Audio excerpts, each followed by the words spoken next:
What's up, everybody? Welcome back to the Blue River Bow Hunting Podcast, episode 66. It has been a hot minute since we've been behind the mics, had some personal stuff going on in our lives, and then just went straight into deer season. But we're back here, and we're kind of me and Adam are gonna do kind of a season review for us. Indiana deer season isn't over with yet. Our firearm season isn't even over with yet, but me and him's tagged out. We've been all over the country. We've been to Kentucky, Missouri. I think that's about it. Indiana. So 3 states we've covered. 3 states is enough work to wear somebody out, and we are wore out. That's why we're drinking beer, and we're going to talk about it. But it does kind of feel good to come back in here about it a little bit. Oh, yeah. I was thinking this, 2 nights ago, that we needed to have a podcast just to go over a few things that, man, we've learned this season and then some stuff that we'd like to change and then what we'll do looking forward to next year and what we're going to do differently. For sure. Kentucky, we'll start with Kentucky. Kentucky is fun. I love going to Kentucky. It's a great drive. It's a really good trip. But this year was my second year going, and oh my God, talk about hot. Of course, he made me hike like 3 miles deep up a mountain. The never-ending hill, that was rough. We went the first weekend of September, went down there. We never really had any encounters, did we? I don't think me and you saw a deer while we were hunting. Yeah, it was pretty tough, which we didn't hunt too much because the heat was so bad. But me and Randy went back. Man, I don't even remember. It was October. Late October. Yeah, me and him made a road trip back to Kentucky. We did encounter a few bucks. We did see some good sign that it will help me next September go to. But we did go back. We did encounter some good ones. We did learn a little bit more about this place, even though we've been hunting it for 12, 13 years. So we're dialing it in, even though we've killed a few good ones out there, but it's getting better. And who's to say you won't go back? Yeah. You might get a couple more trips down there. I think their season's until the end of January, maybe even into February, I think. Wow. Yeah. I mean, we've never went back late season, but man, I'm ready to. Just like Missouri, man, that state, holy smokes. Yeah, we'll get into that now. So we did Kentucky within Labor Day weekend. So the first weekend in September, we had a week in between where we weren't doing anything. I'm sure you still had baseball going on and that sort of stuff. But we went to Missouri for the opener in Missouri. The 15th opens up the 15th, and you had been prior, right? Yeah, I went 13, 14 years ago back to the same place that we went to. But that place, man, it's way better than Indiana's public. Indiana, we don't even consider them having public land to hunt, but I put it way above Kentucky, man. If you guys want to make a trip somewhere, Missouri is the trip. They actually they'll be giving away our secrets. Yeah, I ain't telling you where, but and they actually plant cornfields, bean fields, and you can hunt them. I mean, you don't find that too many public lands. And the pressure, if you go early season, there's none. I mean, there really isn't for 1,800 acres or plus. So we were there opening weekend, and the Clark brothers encountered a good one. Mm-hmm. You shot a doe.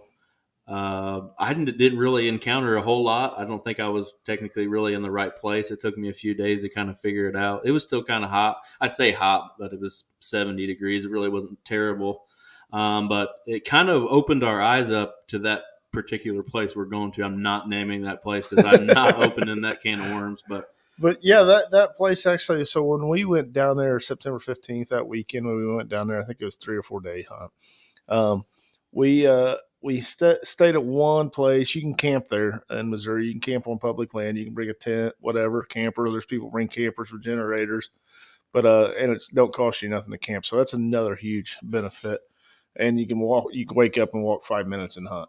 But when we were down there, we hunted the same location the entire time. We never got a truck really to move until the Clarks did. They moved, but they were only driving 400 or 500 yards to another ridge and hiking in. But then me and you drove around because there's Yep. There's 3 or 4 different other public lands close to this particular place. We drove, checked it out, didn't necessarily like it.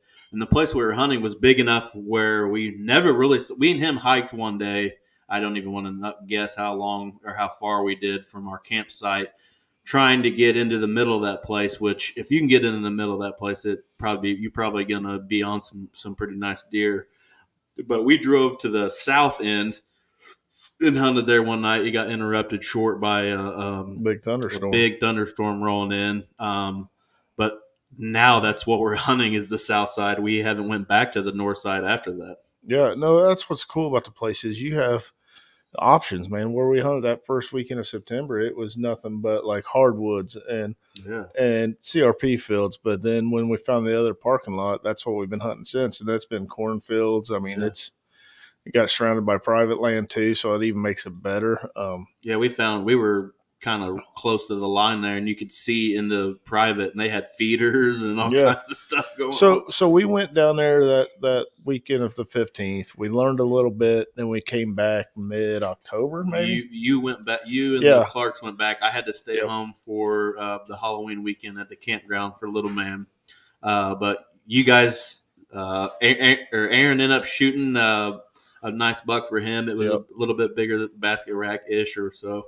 But you guys encountered a lot more deer, and I think that place is going to be. I'm going back. I'm going back the beginning of November next year. So part of that second trip to mid October is I did learn a little bit, man. You'll see all kinds of deer sign of trails, fresh tracks, and all that. But I kept on hiking and hiking till I got into where I was finding rubs, I was finding scrapes, and it was just you walk by all kinds of sign before you found like where the bucks were located in there. Yeah. And I got on them. Me and Dylan, my oldest boy, went with me. He was just videoing.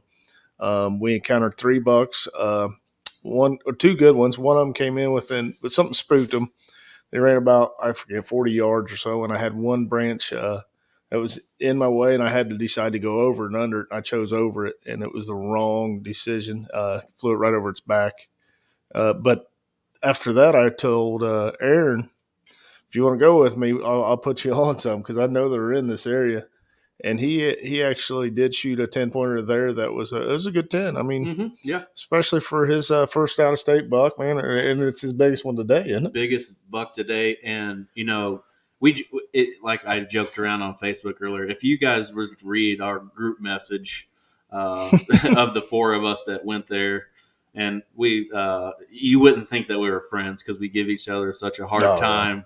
And it's only, like he said today, it's only his 3rd year deer hunting. Yeah. He's starting to figure it out, I think. I mean, he'll get there. Yep, absolutely. I mean, I've been deer hunting like 23 years or something, and there's things I don't have figured out. Every day's a learning day. Right. Yep, for sure. But then, so we did that trip. I missed a good one. He was 120-ish. Yeah, it was on camera. Then then me and you and Aaron went back this past weekend. Yeah, so late November. So after rut was over, Thanksgiving weekend. We went down there and we learned something else. We found another place that we could come in from a side road, and we put some time in that area. But we kind of loved it. Wish if we'd been in a little earlier, like early November, it would have been money. But man, we learn every time we go. I think the even Kentucky, Missouri, I don't have a huge out of state resume. I hunted Wisconsin one year. I've killed a buck in Ohio and Wisconsin. But I think I have trouble, and I wouldn't say trouble. It's a learning curve. My learning curve is steep on big hardwoods. Yep. I don't have big hardwoods figured out yet. I've listened to podcasts. I've watched YouTube videos. I try to, go with the Dan Infalt and those ridge systems that he thinks bucks bed on, that sort of thing. That's kind of what I went off of. And it usually leads me to a creek bottom. That's usually where I'm hunting. I know that's kind of the opposite of hunting the top of a ridge where the bucks would bed, but it always looks so good to me. And this past weekend when we were there for Thanksgiving, I encountered a good one there, about 40 yards. If he'd have done it about 10 minutes earlier, I probably could have got a shot on it, but it was right at dark. I've learned my lesson on forcing shots this year. We'll get to that here in a little bit, but man, I'm ready to go back now. I wish we didn't live 6 hours away. I'd be there every weekend. So we did talk to a local that was hunting that place, and he did say gun hunting was crazy. It is a place that it is a 4-point restriction on one side, yes, and it is you cannot kill a doe during gun. So that does help us see more deer. But he talked to us about the gun season, the pressure it gets there, and it was sounded like it was mind blowing to him. But it probably isn't even touching like what we see here. Yeah. But so we know that place got a ton of pressure. I hiked, I think it was around close to 2 miles back in this place. And when you think you went deep, everybody else does too. So it's not how deep you go; it's the location when you get back in there. But I found a creek bottom as well as what Brett did, but it was on the edge of the public and private. I mean, I could see the yellow signs. And it was a little bit thicker too, right? And it was. I found some thick. That's what I was looking for, some thick cover. And I first morning in had one come in, and he was probably right there at 130s. And shot right over his back. Self-filmed, had him on camera, had the GoPro. For the first time, I had everything going. Missouri tree branches are not your friend. No, and I've never shot a Luminox because I don't need to, because the prices of them are just stupid. So there's no real reason to. But since Brett's got me in this film, and I thought, you could see it a lot better on camera, to go ahead and just invest the money. So I did. I'm gonna get some myself. And you can see, like, so. After I missed him, I'm sitting in the stand. I watched it back, and I could see the Luminoc hit a branch, and it launched it over its back. But man, I put myself in the right position, the right place. Just didn't. Just like we'll talk about later. I mean, this may be we might have the title for this might be the Kings of Misses, because that's the both of us this year on a couple of different occasions. But man, that place, it's. I never really get excited about public land, but when you talk about going there, I'm like, fuck, let's go back, and that's just a whole different thing to me, because I never thought I would be the public land kind of guy. But, I don't know if it's that particular area in Missouri that we go. It doesn't seem like it would be super pressured during the rut, unless like some people just come out of the woodwork or something.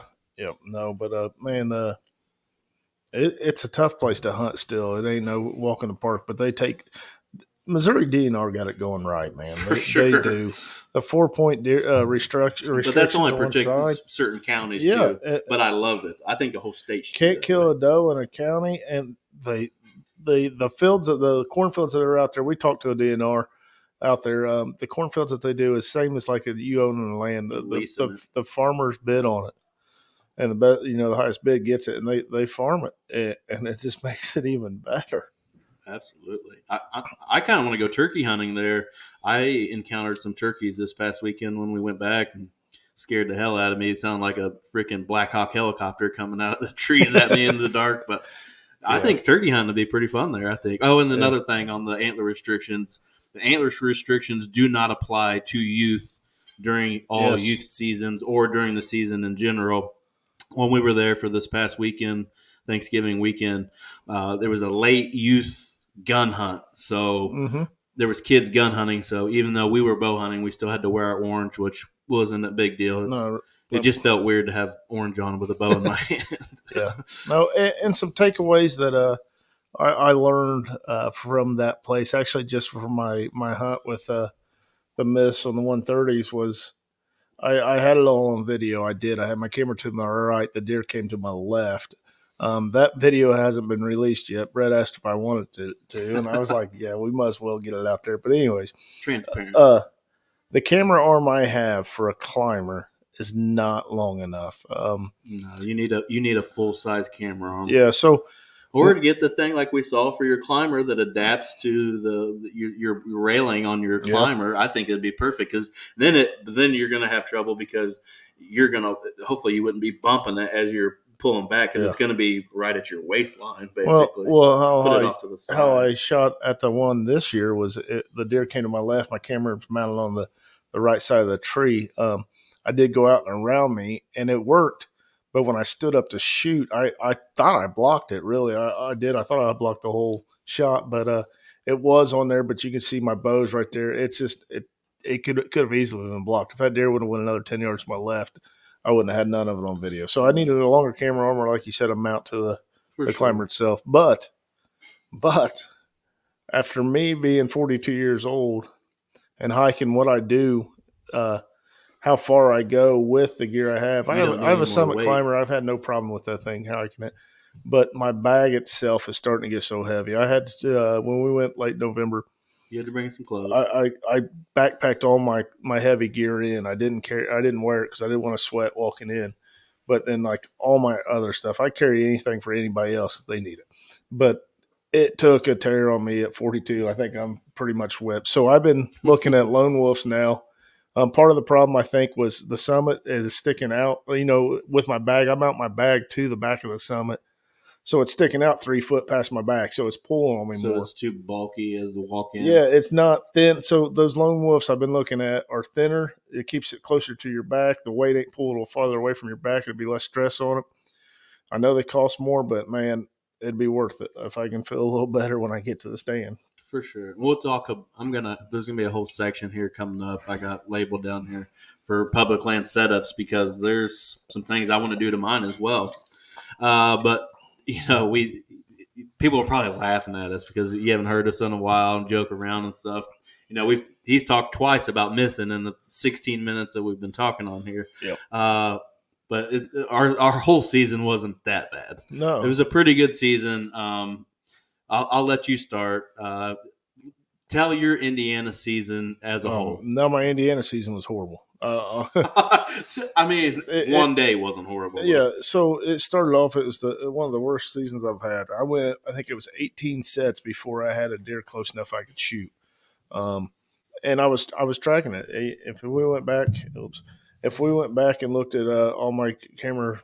You probably had 4 or 5 minutes of footage in a month of hunting. Of just me talking to what day it is, what set it is, how many sets, because I kept track of it, and just could not encounter any. And man, I had one farm that had 4 or 5 shooters on it, and wasn't even countering does. But I was getting my butt kicked. We hiked everywhere. We went through 2 different states. I hunted out of state.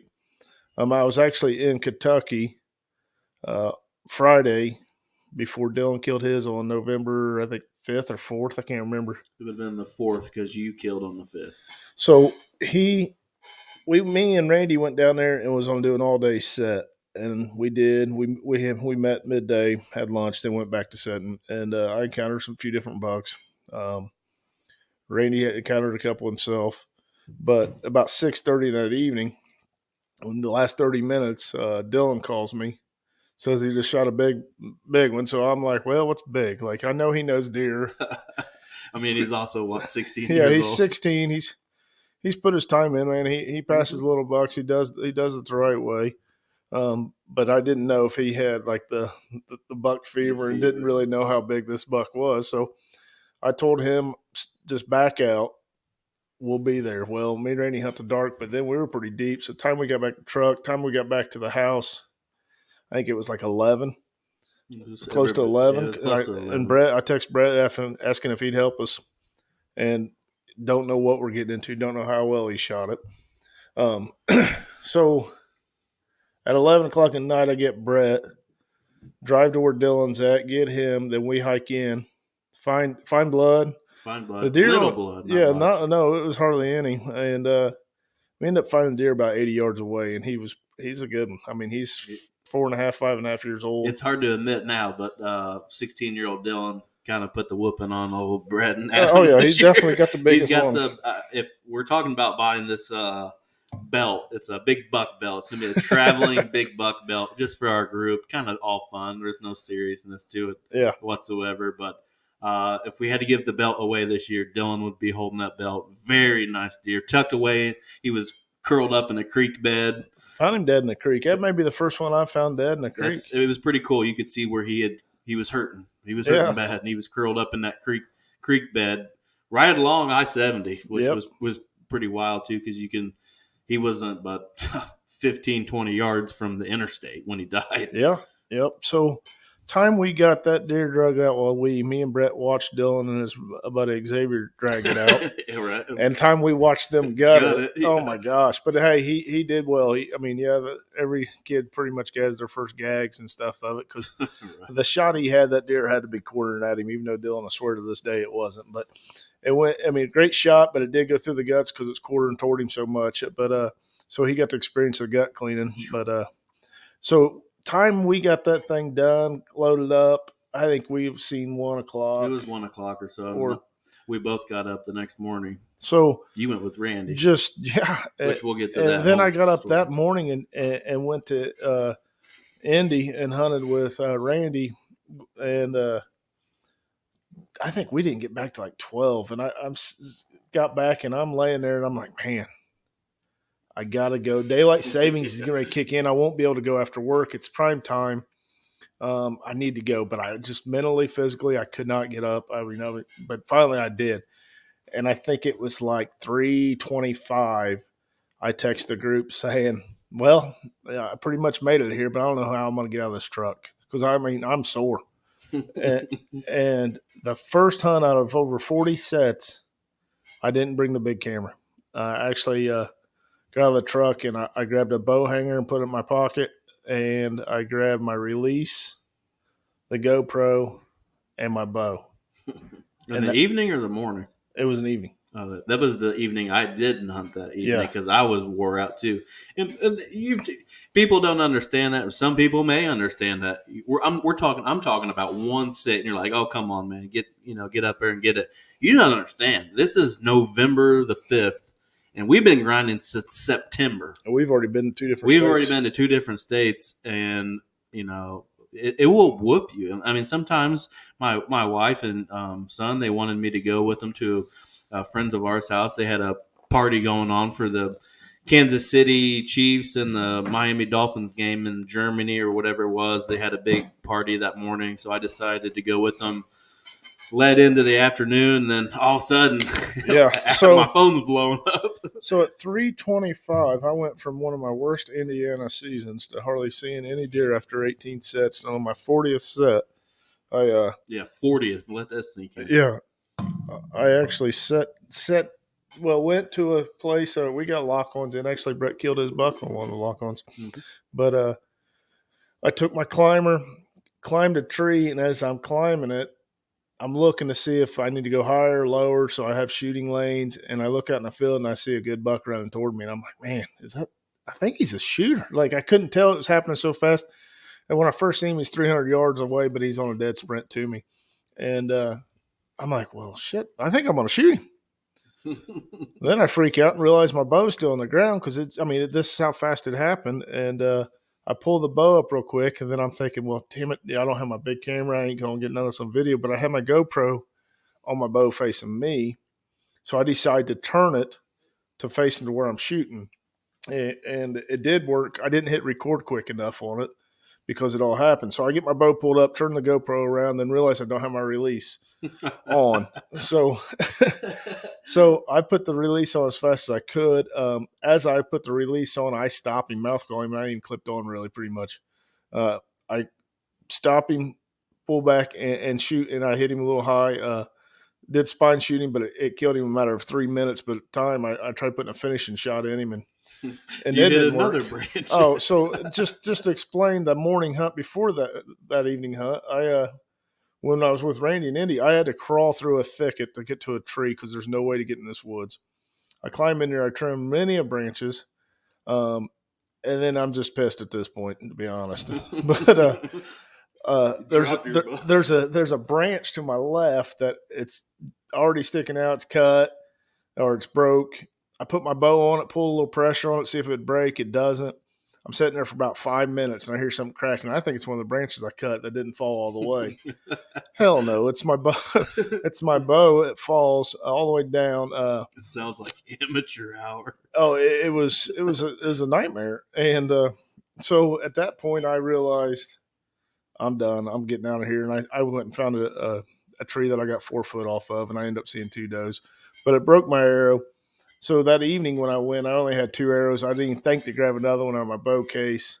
So when I shot him and spine shot him, I was trying to put a finishing shot in as quick as possible. But I clipped a branch, and at that point, now I'm out of arrows. He's already broke the one that's in him, and now the other one's broke. You're out. What am I going to do? So I called Randy and Brett, saying, one of you get here quick.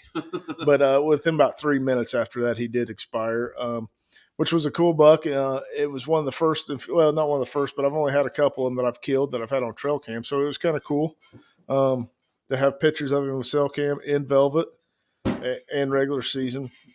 But yeah, Just a big old mature buck. I mean, not. Well, I don't even. I would love to see what he scores. yeah, 130 ish. it'll be right there. Yeah, he'll be 130 ish. But he's just a big mature buck. You could tell he wasn't young. He was probably 4-year-old or so, or close to it. Yep.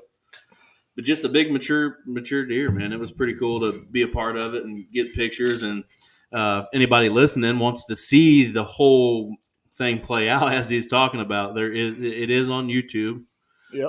The whole thing and all that. So Yeah. go check that out. We're stepping up our YouTube game. You know, each year we get better at the YouTube thing.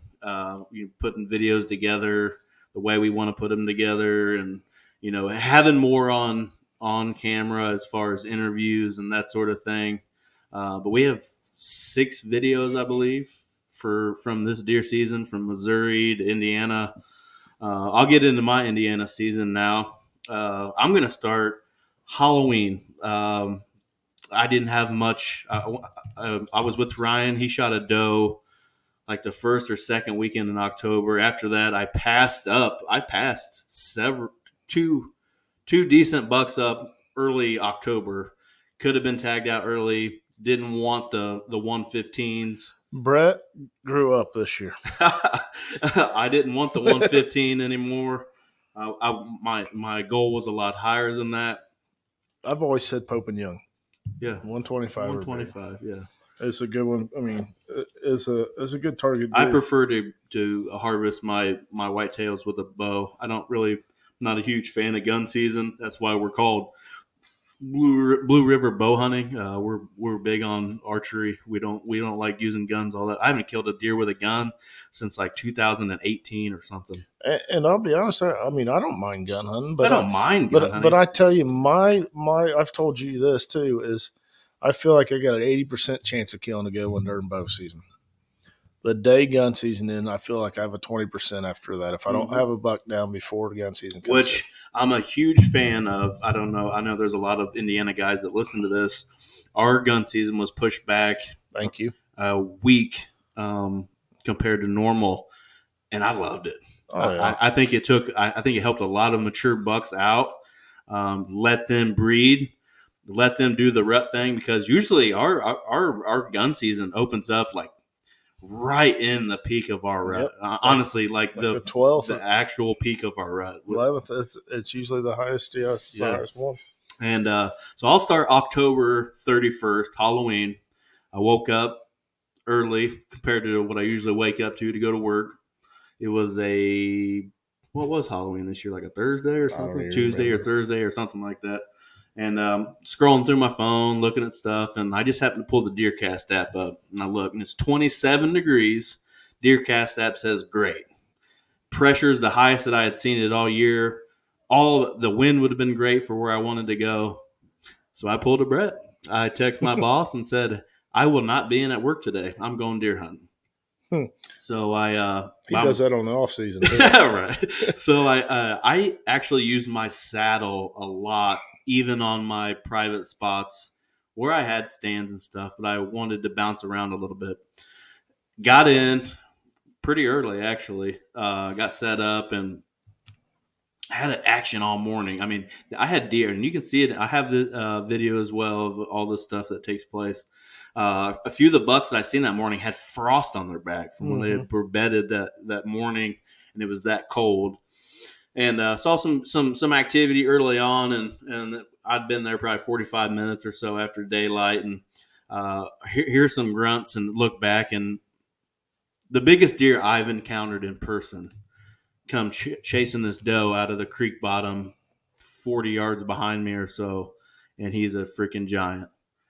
So I was fixated on this deer quite a bit. I mean, I had even grunted at him. I snort wheezed, even though it was October 31st. I tried to pull all the bag of tricks out. He didn't like it. He didn't. I won't say he didn't like it. He didn't He respond. wasn't leaving a doe. He wasn't leaving a doe. She was. He. I watched that buck chase that doe for like a mile and a half. I could see that far. He chased her into the woods across the county road, and so I was fixated at that point. I wanted a shot at that deer. Well, I got a shot at that deer November the 3rd. I took a Thursday, Friday off back to back weeks. So I had 4 days of hunting back to back weeks. And he did the same thing, come out of nowhere later in the morning than he had the day or the prior encounter with him. He was chasing two does this time. And when I snort wheeze this time, it got his attention. He stopped on a dime, ears forward, what's going on? The does kept doing their thing, and he was trying to balance it at, like, what do I do? Do I go fight this guy, or do I keep chasing, Glenda around, And all of a sudden, I did it again. And he chased the two does back in to the north of me, and they disappeared. And I thought, man, that sucks. But I got him on video that time. I was pumped about it. I didn't get him on video with the big camera on the 31st because he was directly behind me. It was tough in the saddle.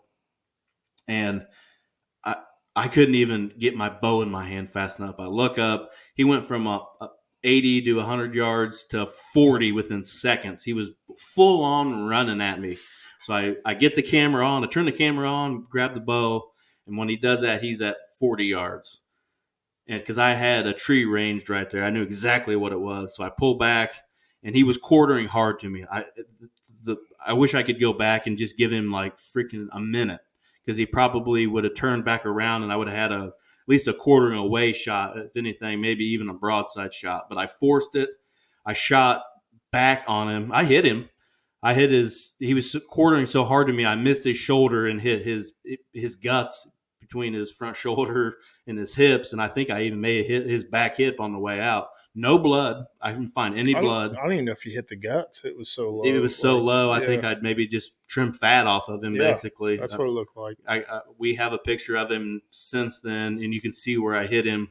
But talk about a gut punch, man. That sucks. It's a deer. It was easily in the 160s. Mm-hmm, yeah.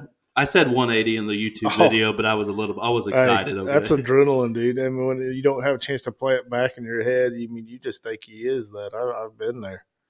But he's a freaking stud. Yep. He's a big one, and he's definitely number one on the hit list for next year.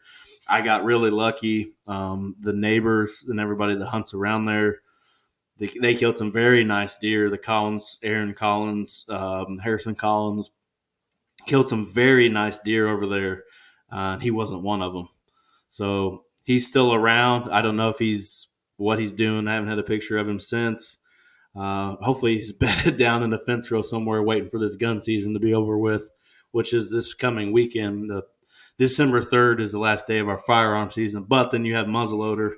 I'm not sure if any of them are muzzleloader hunting or not, and that was another thing I had to deal with on that particular property. Myself and a pair of brothers have permission on this place, but when I say permission, it's like 4 or 5 different properties owned by the same person. So they let me hunt that, and they take the other places to themselves. Well, another guy got permission somehow, and he didn't make any friends in the process, set up stands close to people, really made some people mad at the way he went about getting permission. So I think it was like the weekend before gun season, the landowner told him, you can finish out the rest of the season, but after that, it's just these guys. So had to deal with that guy. I don't know if he ever killed anything during their gun season. He may have killed a spike or something. I'm not really sure. But fast forward to November the 11th. I don't even remember where I hunted that morning. I may have hunted Hancock that morning. But the evening before that, I had an encounter with one in the creek bed, yeah, and he ended up getting shot, but Harrison shot him. He was a really nice buck. Had him at 20 yards. He was chest deep in a creek directly behind me, but the canopy for the creek, I couldn't get a shot. I'd have been shooting into a tree, basically. It would have been pretty pointless. But I was pretty jacked up about that. And then I went back there the next morning, didn't see anything. and then went with Adam to the place where he shot his deer, and I got in the hang on and ended up taking a really nice. I consider it kind of a non-typical. It is a cool deer. So we had pictures of this deer, and I secretly, because I had, like I said, 4 or 5 different shooters on camera, and when I had this one on camera, it was just a unique deer, and I thought, man, I would shoot that if it came by. It's a mature deer for sure, and it's unique. And the trail cameras of him it was just cool pictures of him. Sure. And I said, man, if I had a chance to shoot that one, I would. And truth be told, we were actually getting trail cam pictures of this deer at night. Mm-hmm. But the cell camera where he's getting pictures of it, it's a cheaper camera. It wasn't clarifying. Not a very good picture, and it didn't look like him really. No, it didn't look like him at all. After you killed him, when we went back and looked at him, we're like, damn, that was him. Well, we almost got it done the night before that. So that evening before, right before Adam was filming me, and we had him come in and make a scrape. I don't know if he was coming to make a scrape or he was just angry or what his problem was, but he was shaking trees over there and sounded like he had a big rake in the leaves over there because we hardly had any rain this fall, so every little movement in the woods was amplified for the leaves. Saw some does and then saw him right at dark, so it got us pumped up. Well, we've had a saying this year that a buck will never do the same thing 3 times. But it'll do it twice. And he did it twice, and I shot him at 26 yards or 23 yards, somewhere right in there. Yep. That's on YouTube as well if you want to check that out. I didn't get the actual shot on film. Just didn't work out for me. Kind of the same thing. I wish I would have had a bigger camera arm to go around the tree. To go around the tree at that point. I was using a fourth arrow camera or a satellite camera arm, which is perfect for me when I'm saddle hunting, but it's not perfect for me when I'm in a lock on. And that's the only time I hunted in a lock on all year, and I killed a buck out of it. But it was pretty cool. I saw him to the north and saw him come down. He made a scrape again.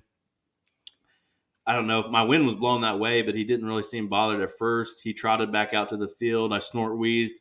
He came back into the woods. I shot him, like I said, 23 yards or so. It was just a cool, overall, really cool hunt, man. It was great sunset and the pictures, and it was a relief almost to get it done.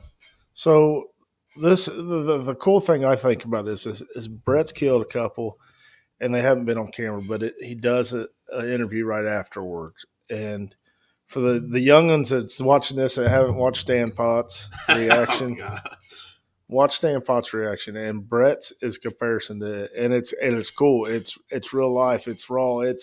For sure. I get pumped up. It's Brett being just emotionally excited at the same time worn out and just lets his feelings out, and it is cool. And during that, he gives a hell of a speech after he kills the buck this year, and it was pretty cool for sure. But yeah, check that out. I mean, just watch his reaction. I think it lets you know how much we put into it. I mean, and even going back on that, we can't thank everybody enough that supports everything that we do. That was part of my speech when I killed that buck. But, we may have only 5 or 6 videos from this deer season, but go in there and support us. Hit that thumbs up on that button and subscribe. We're working our ass off on these videos and trying to put all this together. I mean, like I said, we've been grinding since September. I mean, and we only got 6 videos out of it. That's how hard we do. I mean, we're no professionals, but we love this shit. I mean, truth be told, there's really basically just 2 1/4 of us video, right. And we put it all into it. We did lock down a few sponsors, which is cool, man, and we're thankful for what we have with them too. But truth be told, me and Brett just love hunting and doing and putting it on video. It's even a bonus for us. But filming's an addiction. I don't even know if anybody else on here does filming, but it's an addiction for me. I've had quite a few friends message me on Facebook, text message about filming, getting involved in it, wanting to do it. Put your big boy pants on, so I'm saying, because everybody says they want to do it, but it takes a lot. It is. It's tough. It really is. You got to get in earlier than normal because it takes you longer to get set up. You're carrying more gear, some more noise. Unless you take Brett, you get a lot more noise. But whatever. But it is. You get your butt kicked carrying the extra gear and getting in way earlier because you need more time to set up. At dark, well, when you're done, it takes you longer to get everything out and back. Especially if I'm saddle hunting, it takes me a hot minute to get Yeah. Hey, and when you take your memory cards out to make a quick video, make sure you put them back in. I took my middle boy out for his second hunt of the year. Opening day gun season. And I know damn well if a deer steps out with him, he's shooting it. I don't care what it is. But my oldest will not do that. He's been that way since he started hunting. He wants a big one. But we had a buck step out about 300 yards away, and he tells me right off the bat, I'm on him. I can shoot him. I'm like, dude, relax. It's we're shooting a 243. It'll reach out a little ways, but not that. I mean, I don't want to try getting too crazy with him because he's shooting a freehander too. But I have the GoPro on the gun. I have the big camera, but as soon as we set up, I realized I took the memory cards out to give to Brett to make a little quick video. And so I told him, I was like, dude, I screwed up. And he's like, oh well, Dad, you know. So we see the buck come out. It disappears, and I'm not even thinking about anything with the GoPro when it did come back, and it's within about 150 yards. You probably could have got it on the GoPro. Oh, it would have been at least his shot facing him, because that's how I had the camera set up, was to face him. Well, that would have been even better. And it would have been cool. But I did get that video with my cell phone, and it really ain't too bad. Not for being on a cell phone, it's not bad. And but we were sitting on the ground, and he shot this buck free-handed with a 243 at 150 yards. And as he shot it, I could see it bolted its shoulder. I could see him already just right off the bat. And I was like, you smoked him. Well, I get up, and because we're hunting on the ground, and I walk about 5 yards, and I'm videoing him, and I actually get video of him actually rolling. Yeah. So it's kind of cool. And then when I turn the camera back to him, I tell him he killed him, and he's excited. But then in the corner of my eye, I see there's a doe out there. Yeah. And I was going to take a doe. I was, because my youngest is wanting actually a hide, and that's what I was going to do. But we didn't get a chance before that thing took off. So just memory cards, there's a lot to it that frustrates you. If you forget memory cards, you forget. Right. Charge your batteries. The cold takes it out on them. For sure. That actually the evening hunt that we had Brett's buck come in and make a scrape and all that. Your camera was almost dead. My camera did die. It showed 33% when we had two does in, and Brett was on to shoot one of these does. Yeah, it was. And it showed 33% as we seen them, and I got it on rolling, and it flashed 7% in a matter of seconds. And I'm like, what the hell? Like they're at 25 yards. Yeah. So I'm up there changing batteries as this thing's going down. So like, and then that buck come out of then the buck comes, and then now all hell's breaking loose. But yeah, there's a lot to it, man. I mean, if you guys want a video, and get with me and Brett on stuff, but talk to us about it, because there's some work that goes in behind it. It ain't just like taking a camera and going out there. Well, that's what you were talking about earlier. You know, camera setups. You're wanting to, switch some of your stuff up, which I wouldn't say you need to make any drastic changes. No, I think you're going to have a setup for public, what you're using with the smaller. It's a Lone Wolf custom gear arm is what he's got. I like it. I like it too. I mean, it was mine. I sold it to you. And Zach Sloan sold it to me. I didn't like it because it didn't fancy a heavier camera, which your camera is like 2 pounds lighter than mine is. So it works on yours pretty good. But Adam lost the plate for the bottom of the. I misplaced it for the fluid head, so he's got it kind of rigged up, which ain't no big deal. He still works out. But. So it's rigged up. But if you ever see Brett out, ask him how many deer I've gotten killed in self-film. With this thing, oh my gosh, it's rigged with a bolt and everything. But it's worked. I mean, I filmed that doe in Missouri that I killed. Actually, that was my first self-film. And killed a doe with it. Yeah. And that was the one thing I kind of wanted to touch on. I forgot to write that down. Since we started this whole deal and started filming and everything, I've kind of been the cameraman. I go with everybody and do that thing. This year, that was not the case. It was, hey, let's put your big boy pants on. Everybody is self-filming themselves. Yeah. We want as much content and footage as humanly possible. And it kind of changed the way I hunted, really, which it kind of worked out for me. I almost pulled a 160, 170 self-filming. Mm-hmm. I almost pulled it off. Kind of fucked the shot up, but yeah. Oh, there's the F-bomb for the first time all night. You've been doing well. But it kind of changed the way I hunted it. And this may sound selfish a little bit, but I didn't want to shoot a deer unless I had it on. I wanted to shoot one on self film. That was like my goal for the year was to self film, and I kind of did and kind of didn't. But so last year we had my buck video kill, and it blew up. It was 130s, and Brett videoed it. It was a great video. I'm sure most of you seen it. It's got almost 13,000 views. Yep. It was just an all around great video. But I had a goal set for, because I got beat up a little bit for me saying he's not bad.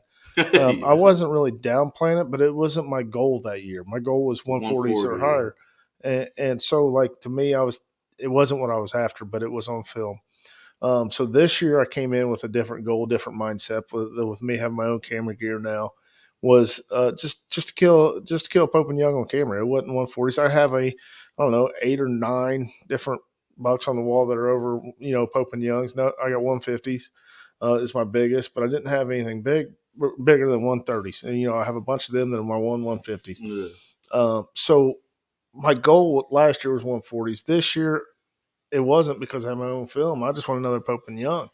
Now next year I'm gonna change it up. I'm already got a buck that's a ghost. I had a cell cam picture of him in last week before September. I had a picture of him, and I only had one of him, and he's a mega. I imagine next year he'll be in 180s. Yeah.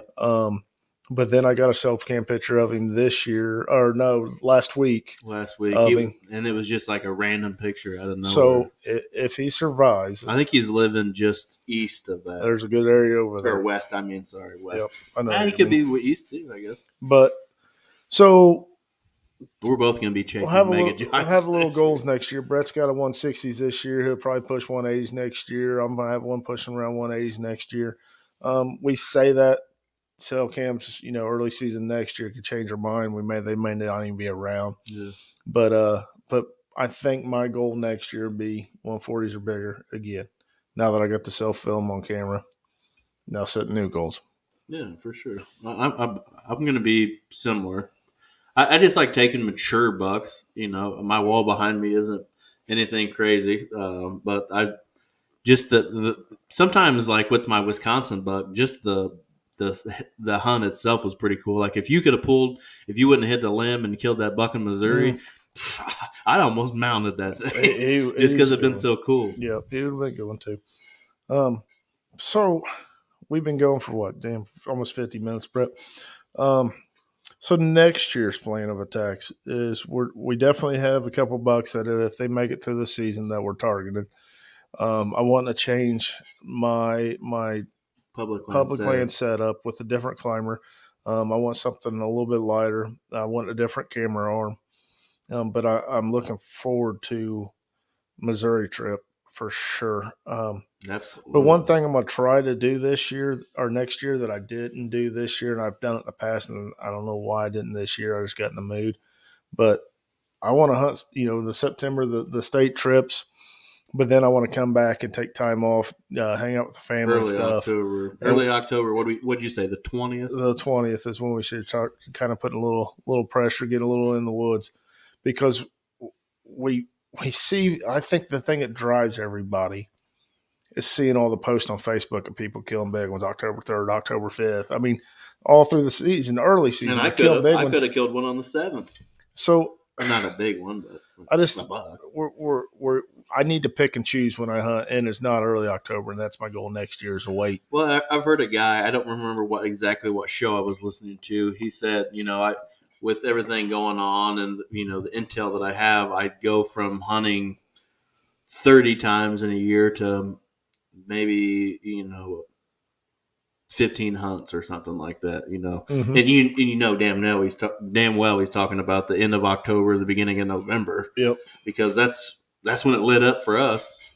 Yeah. I mean, I didn't even really. I mean, I had that one in Shelby County I passed on like the 7th, after that, I didn't even really see that many deer No, until Halloween, really. no, and to talk about like me being exhausted and not even almost going, that's on November 5th, and I was going October 3rd. Right. Like But then again, I we tried to really, get footage early on. We wanted to kill a doe early on, and we never even really got around to it. truth be told, we wanted to, but at the same time, it had to be the right day. We ain't gonna kill one during the week because we got to work the next day. We ain't gonna jack with it. On the weekend, the deer had to be facing the right way because we're hunting standing corn. Right. So we don't. Hell, we were hunting standing corn in November. So like the doe had to be facing the truck before we shot her. So that was part of it as well. I would say with my public land setup, love the saddle. I really do. And there's going to be times where I use it, and I'm going to be using it quite a bit, even on private land. But I think I'm going to get a super light Yep. lock on. I agree, man. I've done the saddle hunting. I've done it with you. We've done filming together. I like it. I do. But It's not that I I don't like it. I think a lock on, like a light lock on to carry, and we've seen them 6.5 pounds, 8 pounds. Yep. That we've been looking at. What was the one? It gives you an option of standing and facing away from the tree, for sure, and you can stand, take pressure off yourself, and it opens your shot up more comfortably. I think. Yeah, it would be for sure. I can't remember what brand. There's several different brands. You could go Lone Wolf, the Quisto. They were. I can't remember exactly which one. There was that really light one. There was a Novix that was really light. There was a Elevated. He's gonna look at it. I'm gonna try to find it, but yeah, because I sent it to you.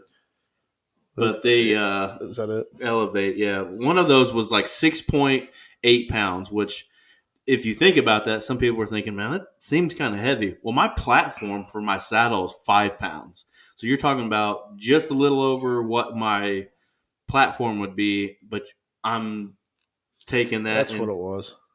That was a different one. That was the one you sent me.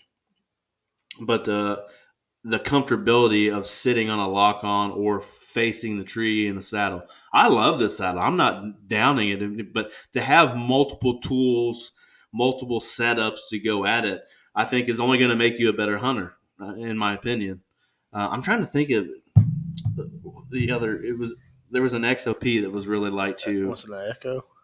No, there was Eco, one of them. some, Yeah, there was several different ones, but some of those get pretty pricey. Stupid. Yeah, the Lone Wolf DeQuisto version or whatever is like $600. I'm probably not gonna buy a $600 lock on if I'm being honest with you. No. Even if I do hit public that much, I'm not buying a $600 lock on.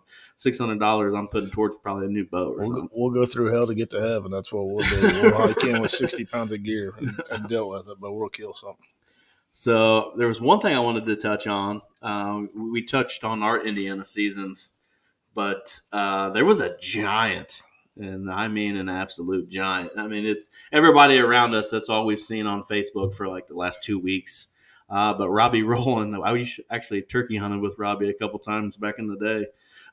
Robbie killed a 238 and some change non-typical, 170 something and some change typical. I'm not even going to count a typical on that because there's nothing typical about it. But it's the third biggest deer killed in Indiana, I believe. Mm-hmm. Number one non-typical. I'm not sure on that. I can't remember exactly, but I'm going to try to get him on the show. My buddy Tony is really good friends with him, so I'm putting some feelers out there to get him on here. I have his number. I think I should probably just text him myself, but try to get him on here and tell the story. It's pretty cool stuff. It's blown up around here recently, but I know for the people that listen to this show that aren't from Indiana, we have a lot of Indiana people listen to this show. Don't come to Indiana. We ain't got no big bucks around here.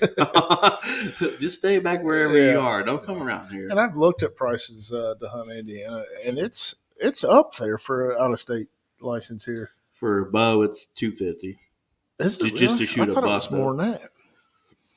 But which that ain't bad because Missouri it's like $1,000, so no one go there. Yeah, don't go to Missouri either. But Indiana, I think, needs to make some changes with, and people could totally disagree with me on this, and that's fine too. Everybody's entitled to their own opinion. I believe Indiana gun season should be 7 days long or 10 days long. Missouri's 10. Missouri is 10. They got some good stuff going on over there. 10 days long. Yep. About the same weekend they did this year, like the third weekend in November or something. But I think non-resident should be a draw, and I think you should charge them about $500. People may say this dude's crazy. You may say that until you run into a public land in Indiana, and that's all you see is non-resident. Which there's nothing wrong with that. We travel just as well as they do. But if you look at big states like Kansas, Iowa, some other The top 10 the states. top 10 states in the U.S. It's expensive. Illinois, Illinois is very expensive non-resident. I'm not saying push non-resident out. No, but make money off by of making that the money, the license is the way they are. It keeps the numbers under control for sure. So entry returns because when you go to Kentucky or Missouri, man, you're like we said, 265. Let it fly. I mean, you got non-resident coming in there, and jokes aside, you have residents that do the same exact thing. Oh, yeah. They don't care. They have to care in Missouri because it's got to have in the particular county we hunt. So you can look that up if you want because there's only a handful of them on there, but it's got to have 4 points on one side for you to shoot it. But they're just not going to shoot anything and everything like some of these people do. Which there's nothing really wrong with that either. But if you're in our group, we'll give you hell. Yeah, and fun. Yeah, and fun. But yeah, and Alan, man, we have ripped him all season. He don't even answer us no more on the deer he killed. But I mean, this will be the only time I admit to it. Alan didn't get a chance to hunt last year because he's not even going to listen to this. He was active duty. And so he didn't get a chance to hunt all last season. So I knew coming into this season, nothing was safe for this fella. There's nothing really wrong with that. We just like giving him shit. Yeah. So, he killed a deer in Missouri. So good for him. He's killed one in Indiana. So he's done well for himself. Just his brother kills bigger ones. So future trips. Is there any other states that you would take off or add to your 2024 season? I want to hunt all of them. Me too. Let's just take a month off. But the thing that makes me hunt the states that I do is it's close enough to go back on a weekend. Mm-hmm. Ohio would be another one I'd like to go to. I like Ohio. That's one that's close enough that I could make a weekend trip. We can be in Ohio in 45 minutes. Yeah, so that's another one I'd like to go to. But, man, some of the big states, I want to go. But the problem is I'll have to spend a week, like Illinois, Iowa. I mean, we've already put in our points. This is going to be your second year. It's going to be my third year. So I got at least 2 more years. I could probably do it next year if I wanted to, but I'll wait another year for you.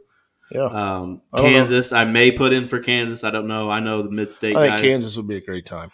Kansas would be a great time, but it's going to be a culture shock to us because we're used to hunting either the wide open corn rows and patch woods and then hardwoods like we do in Missouri and Kentucky. And then you go out there and you can't even get in a tree. I like it. Right. I can be a squirrel. Right. I kind of want to at least get in a tree. Yeah, but no. So no. So man, Missouri's definitely on there. I don't know if I can get my buddies that we've done the 12, 13 years trip to Kentucky to change it up, and if I can get them to go to Missouri, I'll probably throw in a different state next year, and it'll probably be Ohio. The only reason why we like hunting Missouri and why we like to hunt Missouri and Kentucky is we can hunt it before our season comes in. Exactly. Only reason why I haven't hunted Ohio, and it's the closest state to us, is their season comes in when ours does. They got a week on us. Yeah, and to me, what's a week? To me, so that's why I haven't. But I don't know. I hope to be able to change it up. With my new job, I have Friday, Saturday, Sundays off, so that helps huge for me to be able to go to these other places for the weekend without burning vacation days. I want to add West Virginia. Ooh. I want to go to West Virginia. I only want to go to see one person. Troy Delaney. I'm sure he'll be listening to this for sure. But yeah, I'm in for that trip. I mean, I don't know what licenses are, but Troy, don't be getting upset with us when we get down there and put a hurting on a big buck down there. Well, he's if you buy the turkey tag like I do, which is only like $170 or something, which isn't nothing. For 13 pounds of meat, that's a lot. Yeah, but then you turn around and go deer hunting there, and our deer license would be $33. Oh, I'm in. Right, that's what I'm saying. No, it's different getting it out of there. I hope somebody's got a 4-wheeler. Troy, if you're listening to this, make room for 2 extra this year. That would be fun. I'd fucking still go over there. Oh, that's twice. I always told him, right around the Christmas time, I think about it, but it's not going to happen for me this year, I don't believe. But let's see what else we got on here. Things to change at home. Your home state, Indiana. Oh, What's okay. something that you would change on a property that you have permission on here, or something that maybe approach that you already said? Oh, so I talked about my setups and all that. What I would do differently next year is going in next year is the property that we had the shooters on. I was in there, didn't have the right cameras in there. I only had one cell cam in there, and I had another that wasn't working. This year, I'm looking forward. Next season, I'm looking forward to putting 3 or 4 cell cams in there and not going in it. I was going in there too much. I think I felt like after looking back, I felt like I went in there too much to check cameras. So I'm gonna get the right cameras in there and the right batteries in them because that's key. So I'm gonna spend some money on batteries. That always hurts, but that's kind of my plan is getting the right setup for me to go in at the right time. I would say the one thing that I would change would be don't go in and pressure it early, and then I need to put more lock-ons in places on my private places, which I did that after I missed the big one that evening that I went back in there because I hunted it the same evening. I went to a different part of the property, but I scouted my way in. I went all off sign and I hunted a place and I continued to hunt there for the next week or so. Actually left my sticks and my platform in the tree and almost got it done with the buck in the creek behind me. But I need to open my eyes more to sign and quit going off of maybe past experiences and stuff like that, and maybe just focus in on, hunting the sign, and which I kind of was with the big buck because I saw him where I shot him, a few days before, but scouting my way in that afternoon opened my eyes to a couple different places on that property that I didn't really hunt. I always said I don't want to hunt that because I pushed does out going in, which is true. But that's true for early October. Yeah, it's a huge doe bedding area, but I found a way to slip it in there without messing anything up. Yeah, and that's a place that you hunt at the right time of the year, and that's money. Sure, for sure. But I don't know. I'm just excited that season ain't even over. I'm already looking forward to next year. Deer reduction zone. You got to hunt with Randy Gorman there in Indianapolis this year. What was it like hunting city limit deer? Man. Well, my first experience, this is a good one for you guys. My first experience is I walk in and I see I'm going to a pond that's butted up to Interstate 65, and there is a homeless tent in this woods, and it scared the shit out of me. But anyway, but no, this place is incredible. It's got a lot of deer in it, but it's sad to see it going the way it is because they're building up everywhere around it, just pushing deer. I mean, they're getting killed by vehicles daily in this place because of it. But man, the deer population there was good because they have no choice to go anywhere. I mean, it's just they're building everywhere and it's screwing it all up for them. But it was a cool experience. I wish it was closer. I wish we could have hunted it more. But he did have some absolutely giants on camera in there. But I would not go to Big Oaks if you're going to bring that up next. I'm going to bring up park hunts, which it's technically not part of that. I got drawed for several different hunts this year. One I didn't even get to attend to because it was opening weekend of gun, and my wife decided to plan my son's birthday party around opening weekend of gun, which it's not a big deal. I was tagged out anyways, and I'd like to support little man in his little party. But I got drawed for a late gun hunt in Versailles State Park. And these state park hunts they bring them in to obviously, reduce the deer reduce the deer herd in the state park. And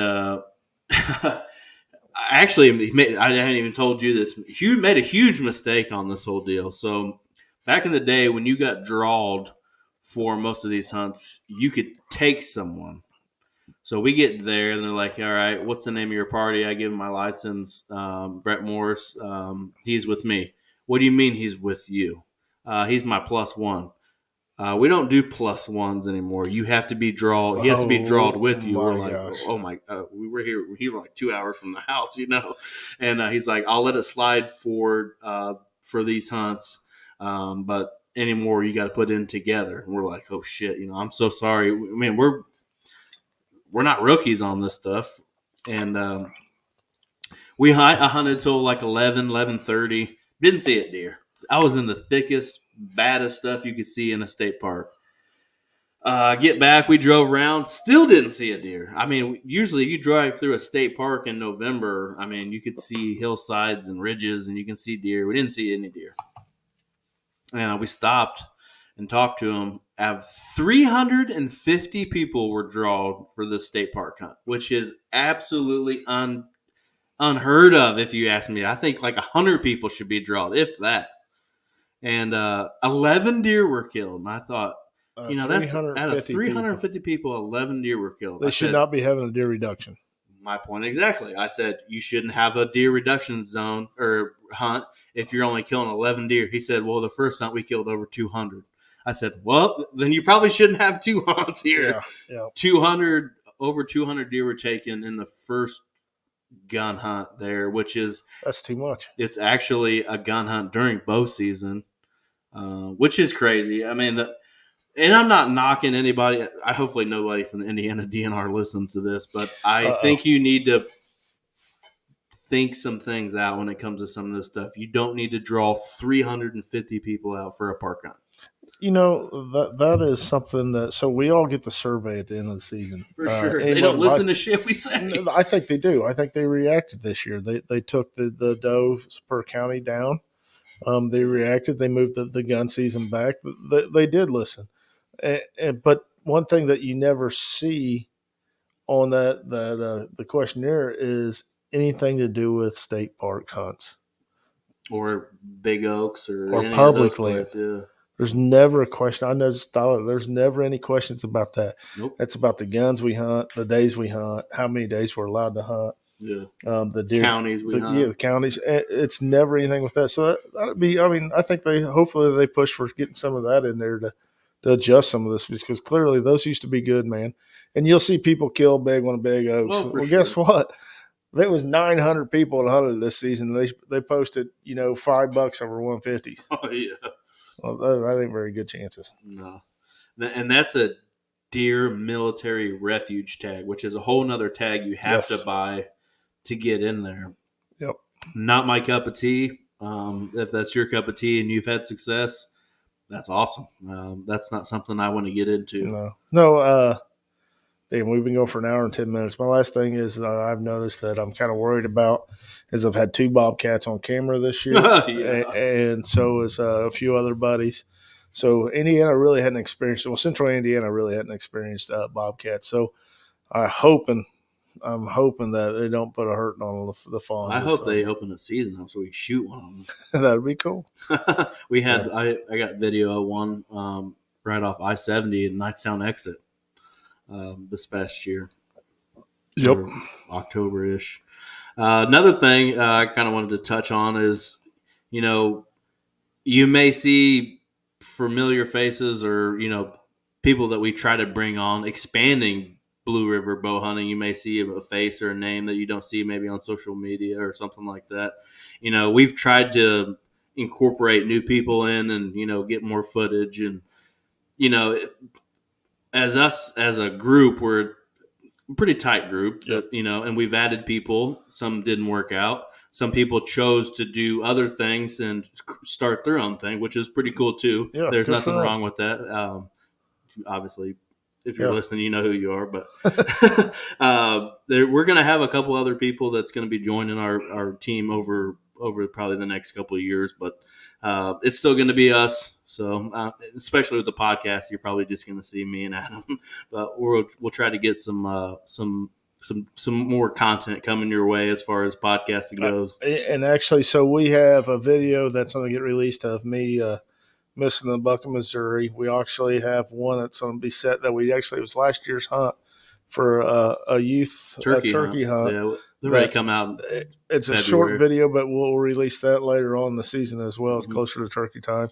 We got a lot of stuff coming up for sure. Yep. So, yeah, we're doing it. But go check us. Go check the YouTube out, please. Go on there. If you're not subscribed to our YouTube, please do that for us. Go just click on a random video and hit like. It doesn't matter for us. Anything helps. Trying to think of stuff coming up. February, which I know it's December now. We'll be at the Indiana Deer, Waterfowl, Turkey Expo in Indy. We'll have YouTube stuff coming up. We're going to try to pump some more podcasts out. We're going to try to have some more guests and stuff. Try to keep this. I don't know if I can do weekly. We'll try to do maybe every other week or so or something like that. Or maybe I can get every week. Every week. We'll try to do something, but we appreciate everybody listening, or if you're still watching on the YouTube, but go hit that like and subscribe button for us, and we'll see you back here again next time. Thank you, guys. See you.